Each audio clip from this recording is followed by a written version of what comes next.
They abandoned an orphan girl on the trail until the wealthiest cowboy adopted.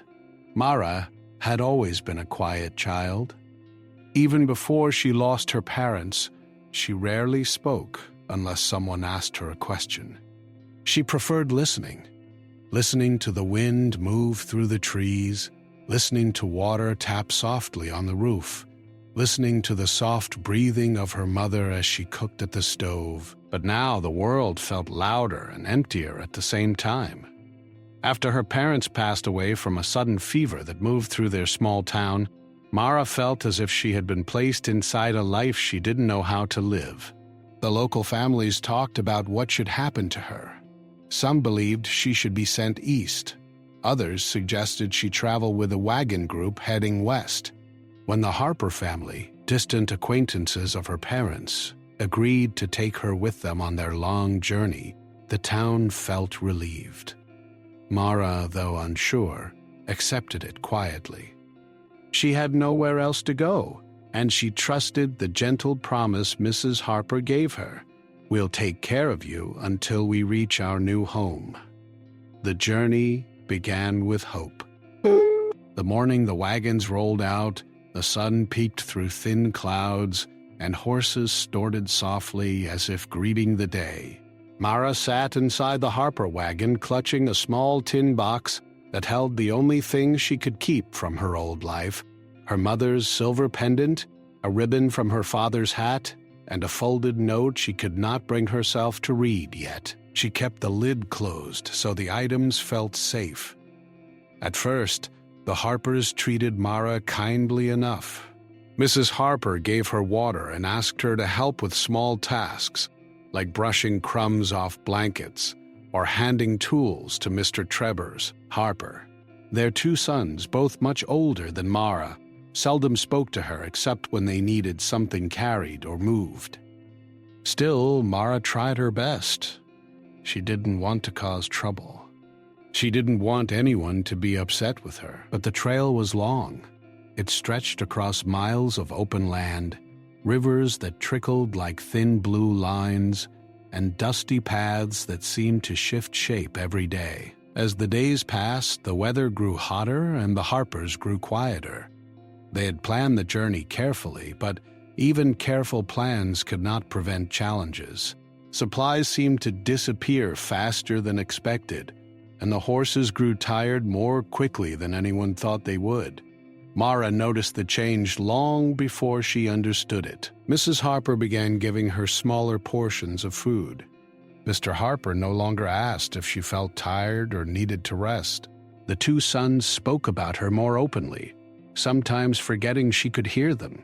Their words were not harsh, but they carried a hint of frustration, as though Mara's presence was a weight they did not expect. "She's a sweet girl," Mrs. Harper would say quietly, "but we hardly have enough for ourselves. She slows us down," one of the boys muttered once. "We could move faster with fewer people." Mara heard these things but pretended she didn't. She didn't want to upset anyone by making them feel guilty. Instead, she tried to become lighter, eating less, talking less, walking faster when asked. She tried to be invisible, hoping invisibility might allow her to stay. But the trail did not get easier. Days grew longer, nights shorter, and every breath seemed filled with dust. Mara's clothes became looser from skipping meals, and her steps became lighter not by choice, but because she had no energy left. Still, she continued forward.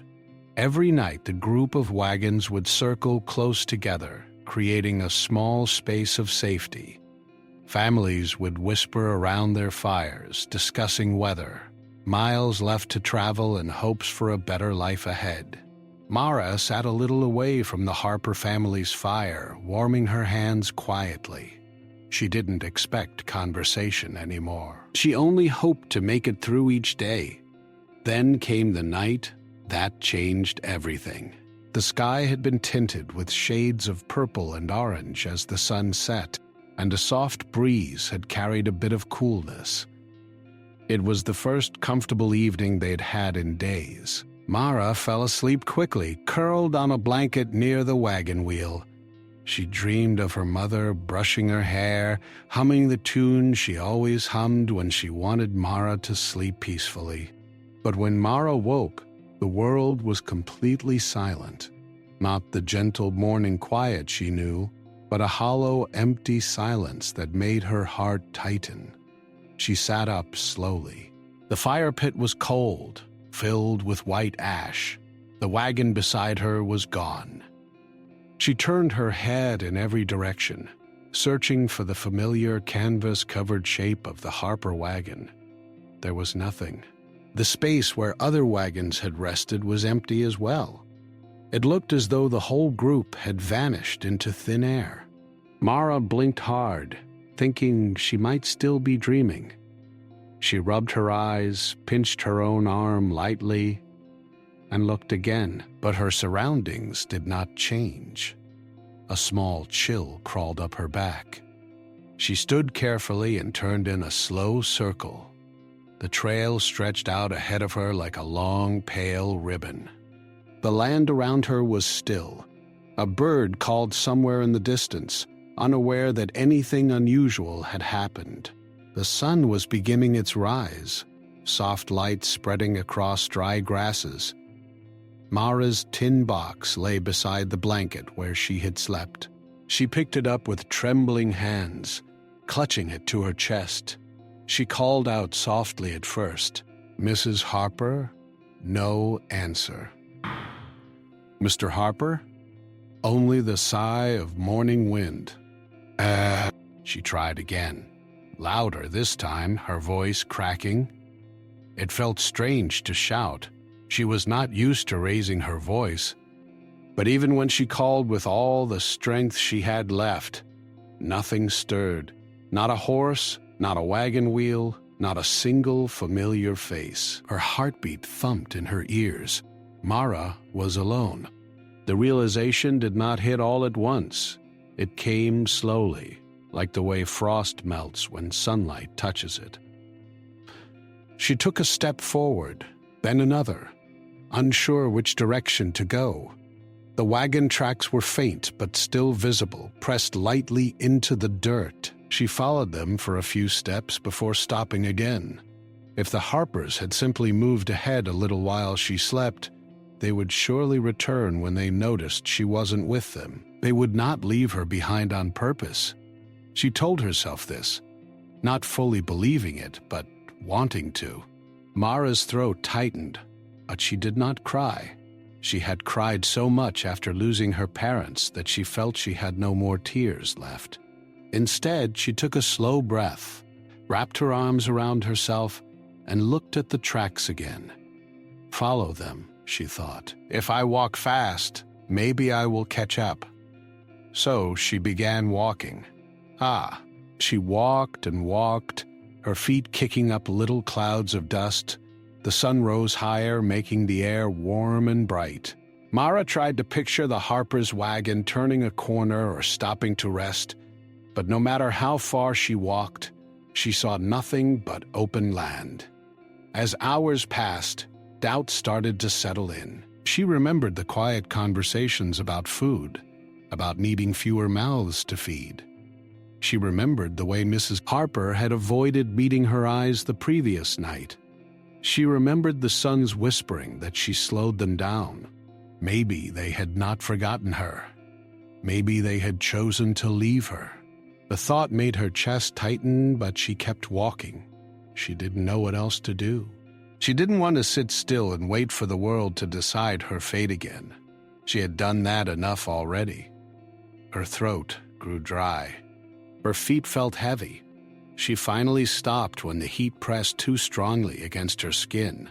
She found a spot beside a small, dried-up shrub and sat down, curling her legs close. She opened her tin box and looked at the silver pendant. The soft shine reminded her of her mother's smile, warm, gentle, full of love. "You wouldn't leave me," she whispered to the pendant, though she knew it could not answer. As the days stretched on, she gathered enough strength to keep moving, following the trail until she reached a narrow creek. The cool water felt like a gift. She cupped her hands and drank slowly, careful not to drink too fast. She splashed a bit on her face, letting the water calm the growing fear inside her. When she stood again, she felt a little stronger. But strength could not hide the truth. She was alone on a trail that seemed endless. As afternoon turned toward evening, the sky shifted to soft gold. Mara continued forward, though her steps wavered. She thought maybe she could find another. She knew many families use this trail, and perhaps someone would help her or guide her toward a nearby town. But as daylight faded, her energy faded with it. Her breath felt shallow. Her legs felt too thin, too tired, too small for the journey she faced. She told herself to walk just a little more, and then a little more after that, but her body could not keep up. Finally, near a bend in the trail, she stumbled and lowered herself to the ground. She felt dizzy, her thoughts drifting like light feathers. She rested her cheek against the cool earth, the smell of dust and dry grass filling her senses. For a moment, everything felt far away. The trail, the wagon tracks, the morning she woke to silence, all of it blurred. She closed her eyes because they were too heavy to keep open. She told herself she would rest only for a moment and then get up again. But her body did not have the strength. Somewhere far off, she thought she heard the sound of a horse. She wanted to look, but she could not raise her head. Footsteps, maybe, or maybe. She imagined them. Her breath grew slow, the world darkening gently around her. The last thing she felt was a soft breeze moving through her hair, almost like a familiar hand giving her comfort. She didn't know it yet, but someone had seen her from a distance. Someone had noticed a small figure lying near the curve of the trail, and that someone was riding closer. Mara did not know how long she lay beside the trail. Time felt like a soft blanket that had covered her, making everything quiet and slow. The warm light on her face changed little by little, telling her that hours were passing even though she remained still. She felt the earth beneath her cheek, cool and comforting, as if the ground itself was trying to give her strength she no longer had. The soft breeze that brushed her hair felt almost like a whisper saying, "Hold on, just a little longer." Mara wanted to open her eyes fully, but they felt too heavy. She heard distant sounds, small and far away, like the rumble of hooves or the gentle creak of leather straps. She thought perhaps she was imagining these things, dreaming them, or remembering sounds from days before. Her thoughts drifted like clouds in a light sky. Then she sensed something approaching. It wasn't loud. It wasn't rushed. It was steady, calm, sure. Like the steps of someone who knew where they were going. A faint shadow moved across her closed eyelids, and Mara felt a change in the air, as though someone had come between her and the sunlight. A voice, deep and quiet, broke through the soft hum in her ears. "Well now, what do we have here?" The voice did not frighten her. It was gentle, warm, and filled with concern, something she had not heard for a long time. She tried to speak, but her throat felt dry, and no sound came. She felt hands, not rough, not hurried, lightly touch her shoulder. "You're all right," the voice said softly. "I've got you." The hands were careful as they lifted her slightly, helping her sit up. Mara's eyes fluttered open and she blinked at the brightness around her. At first, everything was blurry, like she was looking through a sheet of glass with dew on it. But slowly, shapes formed. She saw a tall man kneeling beside her, his expression gentle and full of worry. He had a well-worn hat shielding his face from the sun, and a light dust covered his shirt and boots as though he had been riding for a long while.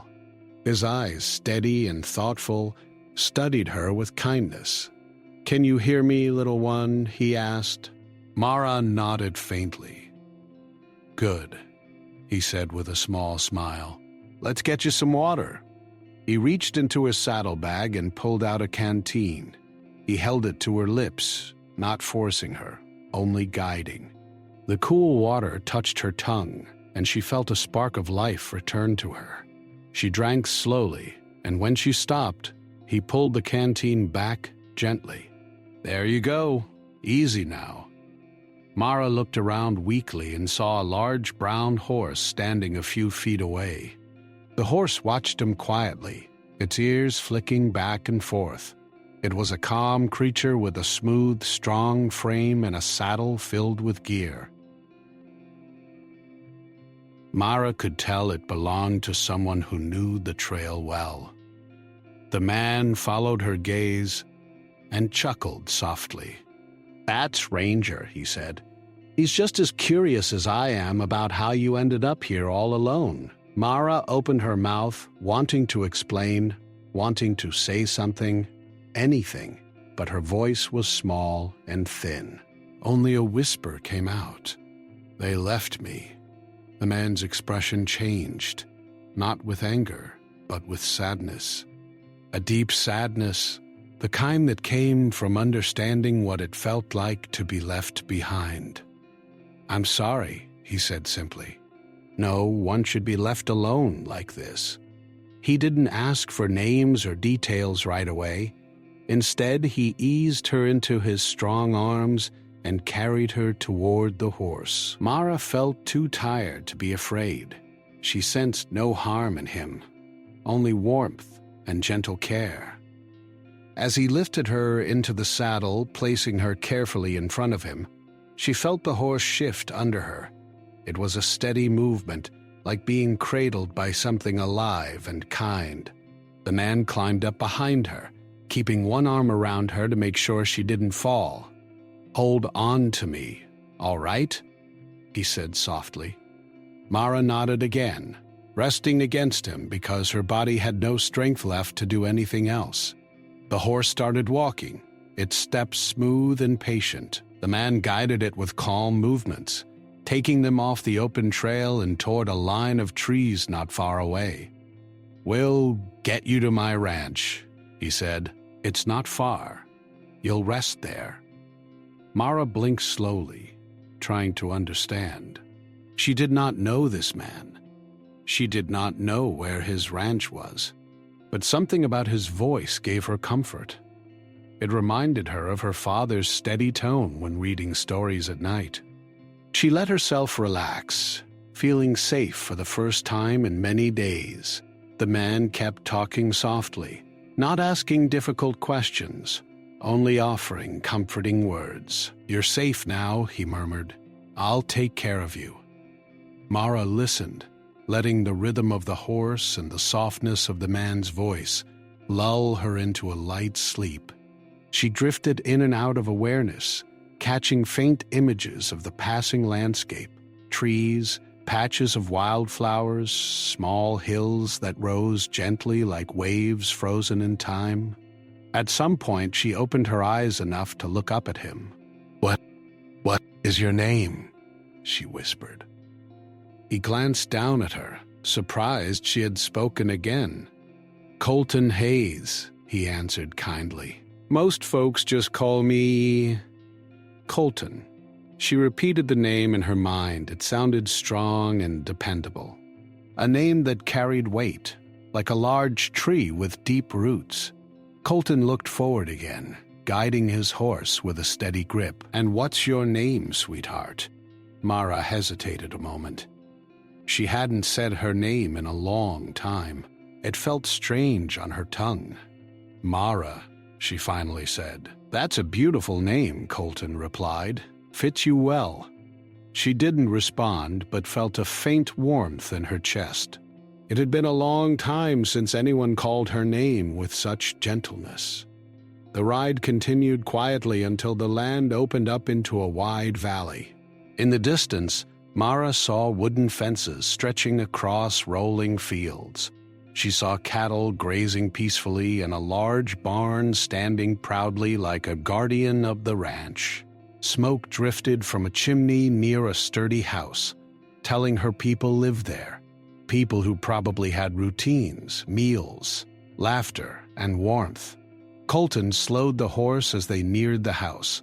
A man in a simple work shirt stepped out from the barn, wiping sweat from his brow. He looked up and saw Colton riding toward him with a child in front of him. His expression shifted to curiosity. "Boss?" he called. "Everything all right?" Colton dismounted with care, lifting Mara so gently it felt like she weighed no more than a feather. "Found her alone on the trail," he said calmly. "There was no one around. She needs rest and care." The ranch hand looked shocked. "All alone?" "Most likely left behind," Colton replied quietly. "We'll figure things out later." The man nodded, his face softening with concern. "Poor little thing. Let me fetch some water." Colton carried Mara inside the house. It smelled warm, like fresh bread and polished wood. The room felt safe, full of things that belonged to a real home. He placed her on a small bed in a quiet corner and brought a blanket over her. "Just rest," he said gently. "Everything's all right now." Mara lay still, looking up at him with tired eyes. "Thank you," she whispered. Colton's expression softened. "You don't need to thank me." He stepped out of the room briefly, but returned with a bowl of warm soup and a cloth dampened with cool water. He helped her sit up a little and let her take a few small sips. It tasted comforting, simple and warm, exactly what her body had been craving. After she finished, he wiped her forehead with the damp cloth, removing the dust of the long trail. He noticed the tin box she had been holding tightly even in her weakened state. He lightly touched it. "Something important in there?" he asked gently. Mara nodded. "My mother's pendant." Colton nodded with understanding. "You keep that close. Things that remind us of love are worth holding on to." He didn't open the box or ask to see inside. He respected that it was hers. Once she finished eating, she lay back down, feeling a deep sense of safety wrap around her. The soft blanket, the calm room, the warm light, all of it made her feel like she had stepped into a dream where kindness still existed. Colton sat in a chair nearby, keeping watch over her in case she needed anything. "Why? Why were you on the trail?" Mara asked in a sleepy voice. Colton smiled gently. "I'd been checking on the cattle in the southern fields. I wasn't supposed to ride the trail today, but something told me to take that route home." He paused thoughtfully. Maybe it was meant to be. Mara didn't fully understand what he meant, but his words made her feel safe, as if the world still had good surprises. Her eyelids grew heavier. "You won't leave me?" she whispered. Colton's expression softened into something warm and protective. "Not a chance," he said quietly. "You're safe here. Rest now. You're not alone anymore." Her breathing slowed, growing calm and steady. She drifted into sleep, feeling hope for the first time since losing her parents. Outside, the sun lowered behind the hills, painting the sky with soft shades of orange and pink. The ranch stood peaceful, quietly welcoming the little girl who had arrived by chance, or perhaps by something greater guiding her path. And Colton Hayes, the wealthiest cowboy in the territory, sat by her bedside like a guardian who knew deep inside that his life, too, was about to change. Mara woke the next morning to the soft glow of sunlight slipping through a small window. For a moment, she forgot where she was. She blinked and looked around the cozy room, confused but comforted. The wooden walls, the folded blankets at the foot of her bed, the faint smell of fresh bread drifting in from somewhere. Then everything returned to her slowly. The trail, the emptiness, the man who found her. Colton, her small fingers moved to the tin box lying beside her, just to make sure it was still there. She breathed out with relief when she felt its familiar shape. She opened it just a little, enough to see the silver pendant glimmering inside. A soft knock sounded on the door before it opened gently. Colton stepped in, carrying a tray with warm porridge, a cup of milk, and a slice of bread. His boots made quiet sounds on the wooden floor, and he gave her a warm smile as he approached. "Well, good morning, Mara," he said kindly. "I hope you slept well." Mara nodded. "Yes, sir." "No need for sir," he chuckled. "Just Colton is fine." He placed the tray on her lap carefully. Mara felt shy as she picked up the spoon. No one had served her breakfast in a long time, and she didn't know how to react. But Colton simply pulled up a chair and sat near her, not pressuring her to speak. "Eat slow," he said. "You've been through a lot." The porridge was warm and soft, each spoonful bringing her more strength. As she ate, she noticed Colton watching her. Not in a worrying way, but in a protective way, like he was making sure she was all right. After a quiet moment, he leaned forward slightly. "When you're done, how about I show you around the ranch?" Mara hesitated, unsure. If I won't be in the way." Colton shook his head. "You're not in the way at all." Something gentle in his voice eased her worries. She finished her meal feeling a warmth in her chest, not just from the food, but from the kindness surrounding her. When she stood up, her legs trembled a little. Colton noticed immediately. "Take your time," he said. "No rush here." He offered his hand, and after a small pause, she placed her small hand inside his. He guided her out into the hallway and then toward the front door.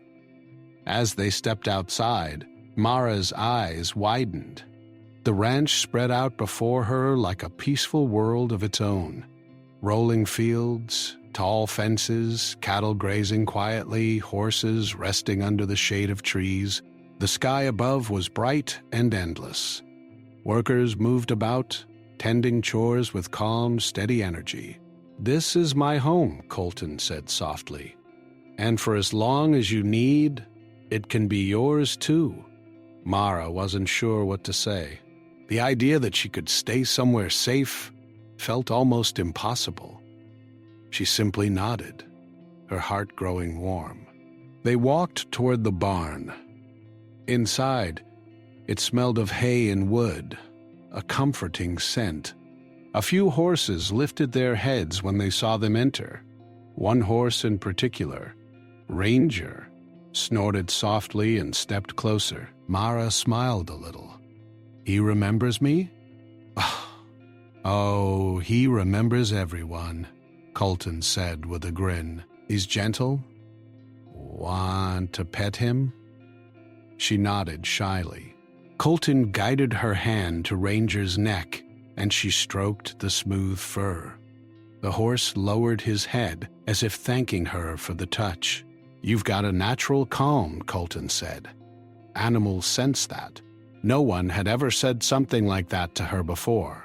She felt a small, shy pride bloom inside her chest. As they walked around, Colton introduced her to the ranch hands. One of them, a friendly older man named Thomas, smiled warmly. "So you're the little one the boss found," he said kindly. "You gave us quite a scare when he carried you in." Mara lowered her gaze, unsure how to respond. But Thomas put a gentle hand on his heart. "No worry now. You're safe." Colton guided her further, helping her climb a fence so she could see the cattle grazing. Their soft moos and slow steps made her feel peaceful. She watched them for a long moment, letting the quiet settle around her. Later that day, Colton brought her back inside and allowed her to rest, but he stayed near the house, doing some light chores, so she never felt alone. It wasn't until the evening, when the sky turned gold, that Mara gathered enough courage to ask something she had been thinking all day. "You said, 'This can be my home for as long as I need.'" Colton nodded. "Yes." Mara swallowed softly. "What happens after I'm strong again?" Colton paused. His eyes grew thoughtful, and he sat on the edge of the porch, motioning for her to join him. She sat beside him, feet dangling. "Well," he said slowly, "that depends on what you want." She lowered her gaze. I don't have anywhere to go." "I know," he said, "but you're not a burden, Mara. I want you to understand that." The word burden made her heart pinch. She had heard the Harpers whisper it. She had felt it in the shrinking portions of food, the quiet sighs, the way they avoided her eyes. She looked up at Colton, wanting him to continue.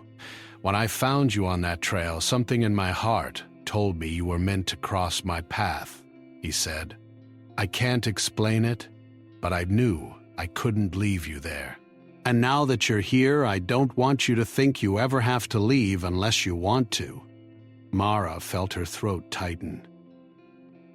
"But I'm just me." Colton smiled gently. "And that's enough. More than enough." She looked at her hands. They were small, thin, and slightly trembling. "Why are you being so kind to me?" Colton rested his arms on his knees, thinking. For a moment, she saw something in his eyes, something soft and sad. "A long time ago," he said, "I had a little girl. She had your same calm nature, your thoughtful eyes." He took a slow breath. "She passed away when she was very young. I haven't felt that same gentle presence on this ranch until I brought you here." Mara's heart felt a deep ache, not fear, but tenderness. She didn't know he carried such a memory. "But I don't want you to think I'm trying to replace her," Colton said quickly. "You're your own person. I see you for who you are, Mara."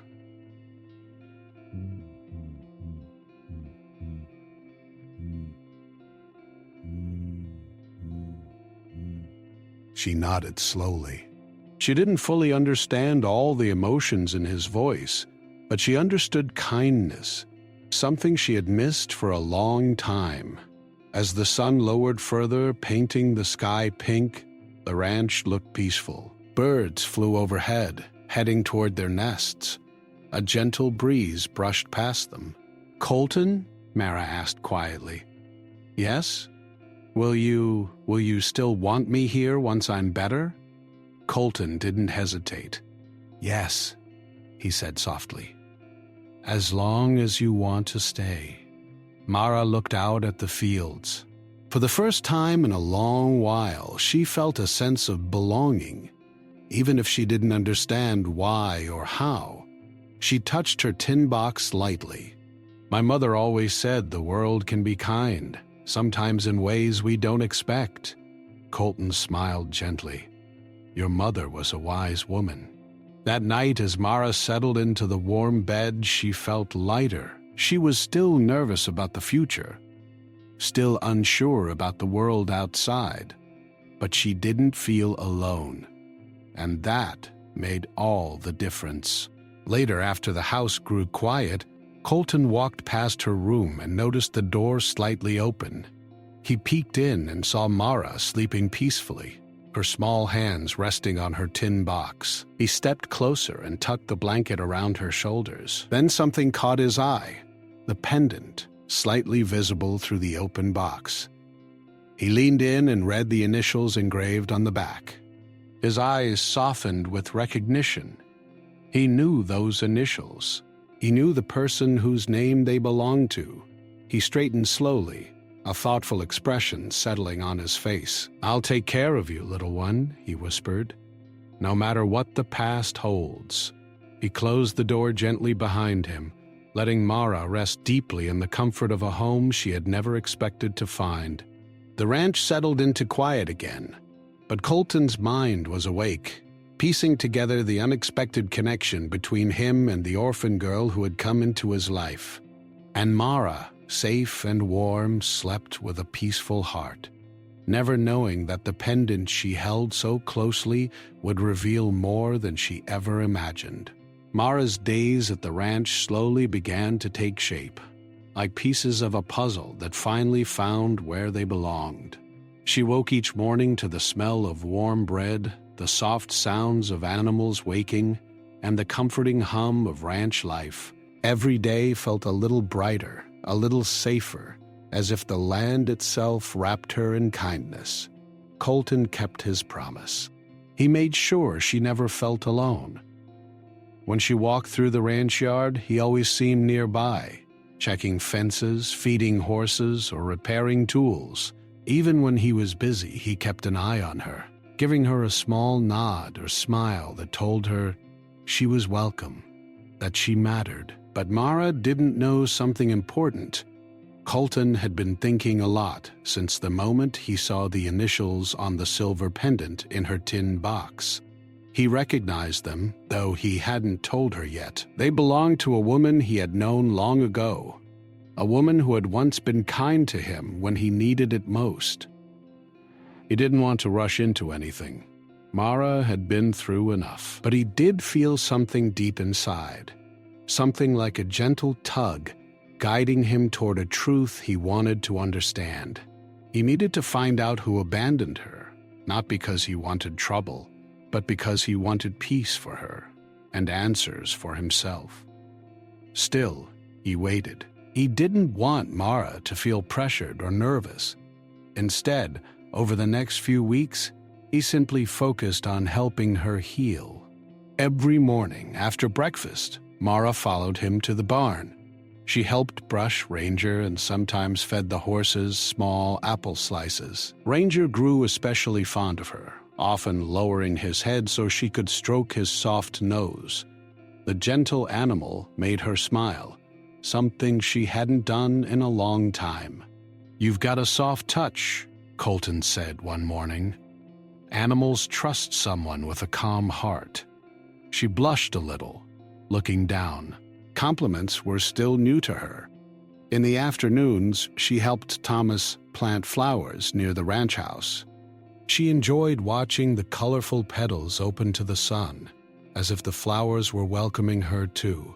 Sometimes she hummed without realizing it, a soft tune her mother used to hum. Thomas would stop and listen with a smile. "You bring music back to this place," he told her. "It's been quiet for too long." At night, she sat on the porch with Colton and watched the sky turn shades of gold and pink. She felt peaceful in those moments, wrapped in the soft warmth of evening. Sometimes she asked gentle questions about the ranch, or the horses, or the stars above. She never spoke of the trail unless Colton asked, which he did only with the greatest care. One evening, after she had been at the ranch for several weeks, Colton decided he needed to speak gently about what happened, not to make her relive the past, but to help her face it with understanding. He found her sitting at the porch steps, holding her tin box in her lap. "May I sit with you?" he asked. She nodded, moving a little to give him space, though he didn't need much. He sat beside her, resting his arm on his knee, and took a slow breath. "You're doing so well here," he said softly. "I'm proud of how brave you've been." Mara lowered her gaze. "I don't feel brave." "You don't have to feel it," he responded gently. "Bravery shows in small steps, too." She didn't say anything, but she pressed the tin box closer to her chest. Colton waited a moment before continuing. "Mara, I want to help you understand why you were left on the trail, only if you're ready."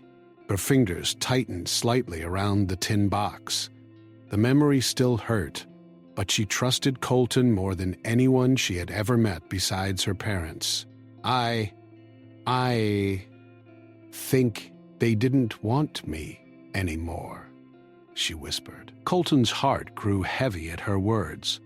"Sometimes people make choices out of fear," he said calmly.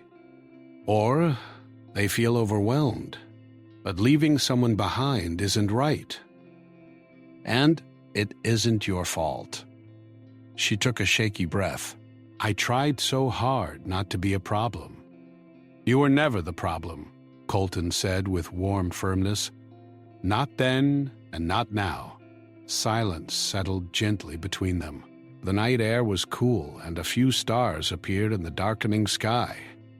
After a long moment, Mara asked the question that had quietly lived in her heart for many nights. "Do you think they ever cared about me?" Colton looked at her tenderly. "I believe people can care and still make mistakes.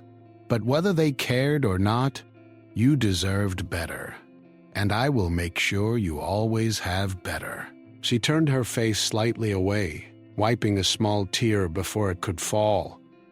Colton reached into his pocket and held out a handkerchief, placing it gently in her hands. "It's all right," he said.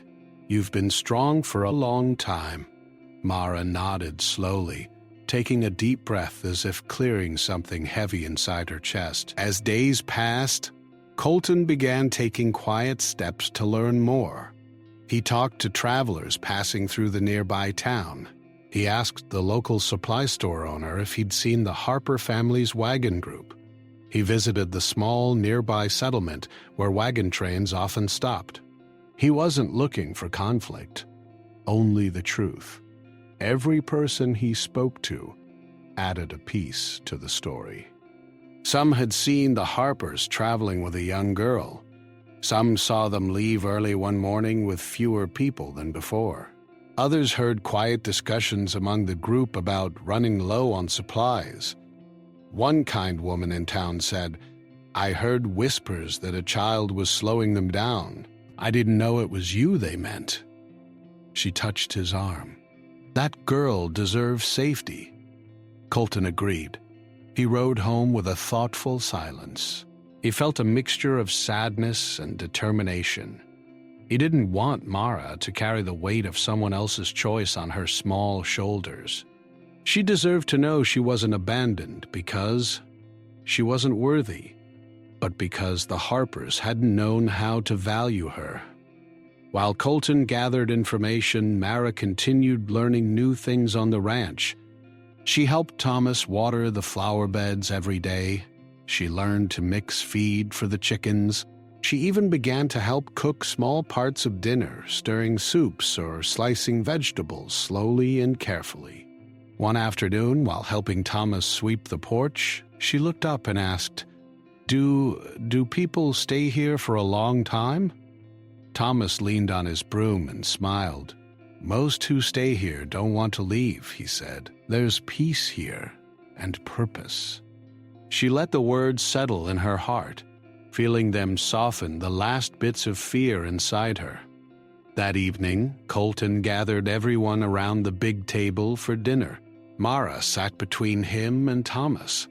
She still felt shy, but she also felt included. Every laugh from the ranch workers, every gentle question asked of her, eased her worries a little more. After dinner, Colton asked Mara to walk with him. She hesitated but then nodded, feeling his calm presence steady her. They walked to the fence at the edge of the field. Fireflies glowed softly in the tall grass, lighting their path like tiny stars. "Mara," Colton said gently, "I've learned more about what happened on the trail." She looked at him with wide eyes, both curious and nervous. "You were not forgotten," he continued softly. "You were not left behind by accident." Her breath caught. "They made a choice," he said carefully, "a choice that wasn't fair to you." She lowered her head, tears threatening to fill her eyes. "I knew it," she whispered. "I felt it." Colton knelt down so he could look into her eyes at her level. "Listen to me," he said softly. "Their choice doesn't define who you are. You are strong. You are gentle. You are worth caring for." The words warmed her heart like sunlight. "But," he added, "I want you to know this. You don't ever have to worry about being left again. Not here." A small tear fell, not from sadness, from relief. Colton gently wiped it away. "This ranch is a home. And if you want it, it can be your home too." Mara's voice came out small. Why do you care so much about me?" Colton took a deep, thoughtful breath. "Because someone once cared for me when I was lost," he said. "And because when I looked at you on that trail, I felt something in my heart, something that told me I needed to protect you." Mara hugged her tin box. "Do you think my parents would want me here?" Colton smiled softly. "I think they would be grateful you found a place with people who care." She looked up at him through teary eyes, searching his face for truth. She found it there. After a moment, she asked quietly, "What were you thinking when you saw the pendant?" Colton's eyes softened deeply. "It reminded me of someone who once showed me kindness," he said. "It reminded me that gentle hearts leave gentle marks in the world." Mara traced the pendant lightly with her thumb. "Your mother was a gentle heart," Colton said softly, "and so are you." Mara felt a warmth flood her chest. For the first time since losing her parents, she felt seen, not as a burden, not as someone to be pushed aside, but as someone who mattered. As they walked back to the house, the night wrapped around them like a soft blanket. The crickets sang gently. The stars sparkled above. Mara felt safe beside Colton, safe in a way she once thought she would never feel again. That night, as she lay in bed, she whispered softly, "Maybe this can really be home." And for the first time in a long while, her heart felt steady and full, ready to believe that a new life, a new beginning was blooming gently around her. Time passed slowly and sweetly on the ranch, like warm honey dripping from a spoon. Each day brought something new for Mara. New tasks, new smiles, new small moments of comfort she had not felt in so long. What once felt like borrowed kindness now began to feel like a real home. Every morning she woke to sunlight touching her face and the soft noises of ranch life. Horses neighing from the barn, chickens rustling in the yard, the quiet hum of workers beginning their day. It was a peaceful rhythm that filled her heart with calm. Mara grew stronger. Her cheeks became fuller, her footsteps lighter, and her eyes brighter. She was no longer the tired girl lying on the trail. She was becoming someone new, someone safe, cared for, and hopeful. And Colton saw every change. One soft morning, as she fed Ranger an apple slice, Colton watched her from a short distance. He noticed how the horse lowered his head as if greeting her like an old friend. He saw how gently she spoke to the animals, how carefully she moved around the ranch, how her presence brought a sense of calm into the air. "She belongs here," he murmured softly to himself. But he knew belonging was not enough. He wanted certainty for her future, something she could hold on to with both hands. For days, Colton thought long and carefully.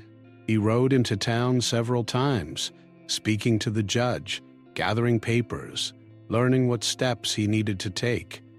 He wanted to make sure every path was safe, every detail clear.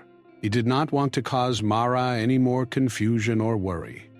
Meanwhile, Mara continued learning ranch tasks. She learned to gather eggs from the chicken coop. She learned to mix feed in the right measurements. She learned to brush a horse's mane without pulling, to fold blankets neatly, and even to help Thomas water the vegetable garden. Sometimes, when she paused to look at the fields stretching into the horizon, she wondered what her parents would think if they could see her now. She liked to believe they would be happy, knowing she had found a quiet place where her heart could rest. One evening after dinner, Colton asked her to take a walk with him. His voice was gentle, but Mara felt something serious in his tone. She agreed with a small nod, wiping her hands on her apron before stepping outside. The air was cool, carrying the soft scents of grass and earth. Fireflies glowed between the tall blades, flickering like tiny lanterns guiding their way. Mara and Colton walked side by side toward the wooden fence that bordered the field.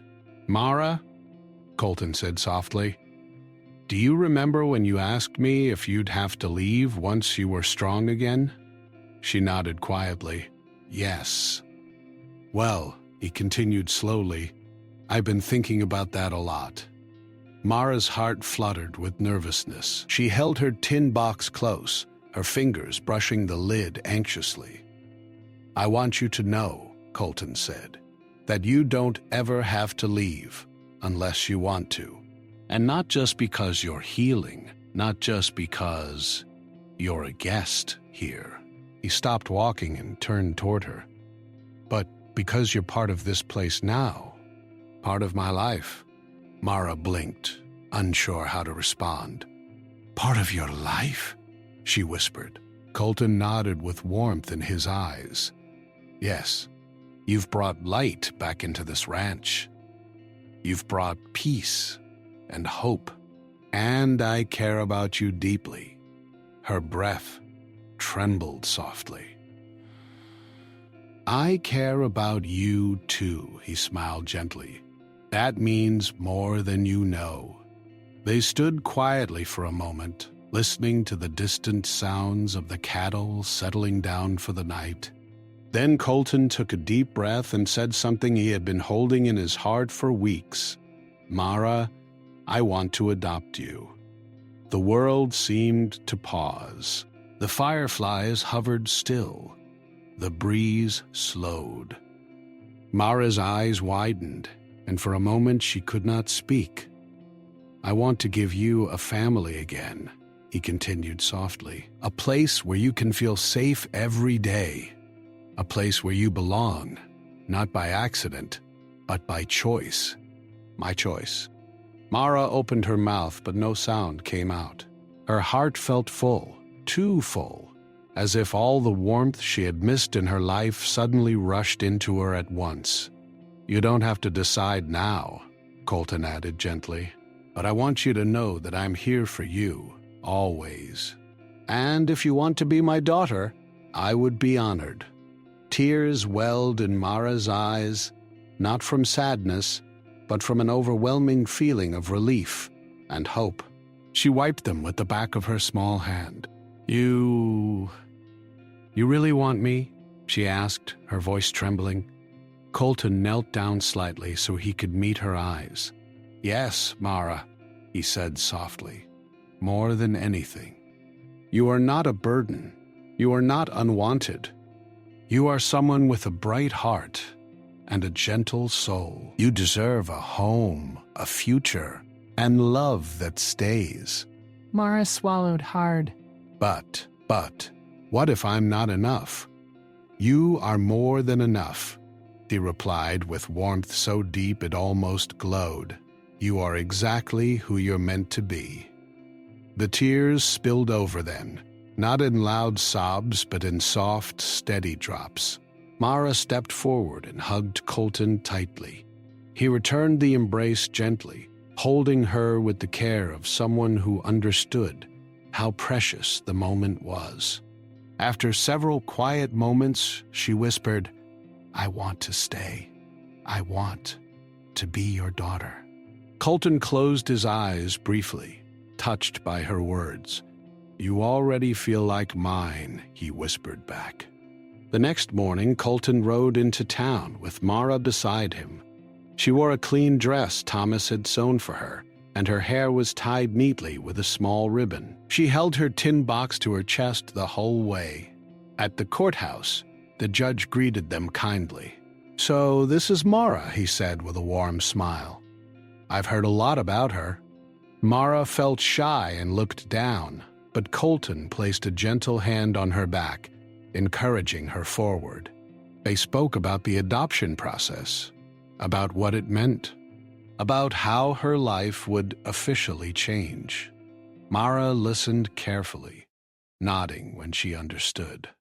Colton made sure every step was explained, every word clear, so she never felt confused or rushed.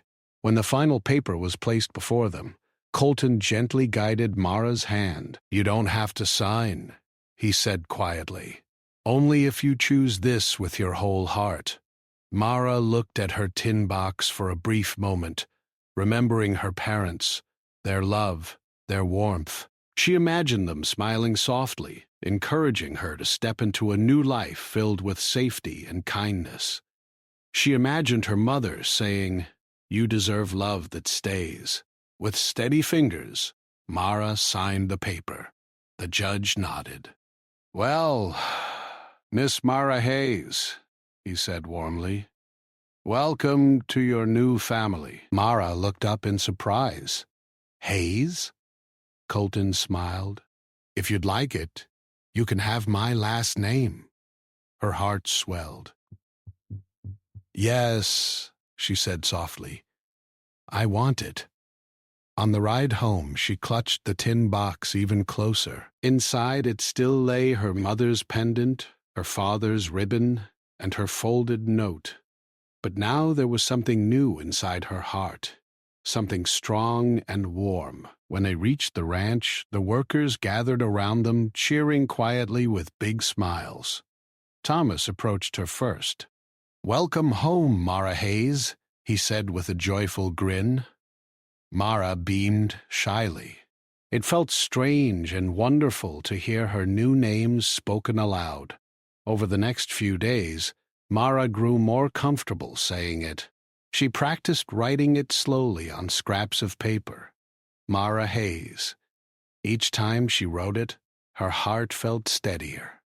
She and Colton settled into a peaceful routine. They shared breakfast at the small kitchen table, worked together at the barn, watered the garden, and sometimes rode across the ranch fields in the soft evenings. Mara learned to ride Ranger with Colton guiding her, his steady hands ensuring her safety.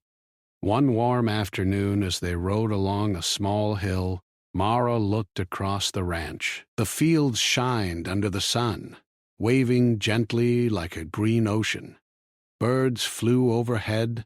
The wind brushed her cheeks softly. "Colton?" she said. "Ah. Yes, sweetheart? Can we always stay here together?" Colton smiled, his heart full. "Always?" Mara leaned gently against him as Ranger walked on. The ranch looked endless, peaceful, and full of promise. For the first time in her life, the future did not frighten her. It felt like a blank page, waiting for new stories. She closed her eyes for a moment and felt the breeze wrap around her. She felt the warmth of the horse beneath her. She felt Colton's steady presence beside her. She felt home. A real home.